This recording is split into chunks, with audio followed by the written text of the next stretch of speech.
Mu kiganiro c'abavugizi b'inzego zitandukanye z'igihugu cabaye kuri uyu wa 29 Ntwarante umwaka wa 2024 ku mugwa mukuru w'intara ya Karusi, Onesime Niyokuri avugira ubushikiranganje mu vyo bujejwe harimo ubudandaji aratanga isiguro zijanye n'ikena ry'ibinyobwa bimwe bimwe vya Braludi. Tumenyesha yuko Braludi ihingurira abarundi bari ngaha mu Burundi igahingurira n'abarundi bari hanze y'igihugu. Umuntu akunda kamusiteri canke agaprimus ari ngaha mu Burundi canke muri Kongo arakaya bahangura.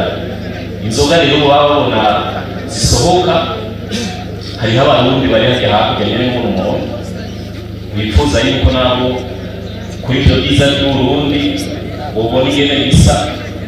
Rero twohabwa tugirira umuvuga ishari bene wacu. Aranasigura kandi n'icokorwa kugira ikena ry'ivyo binyobwa rigabanuke. Ari naco gituma duhamagarira abagwizatunga mu bwo bose biza muri ico gisata kugira ngo baje hamwe n'ihinguriro Braludi kandi nabo bashobore kuzikorera bonyene kugira ngo tugwize umwimbu w'ibinyobwa ngaha mu gihugu biboneke vyinshi, eka mbere n'abarundi bavyifuza mbere n'abanyamahanga nabo nyene tubandanye tubahereza ndakoze.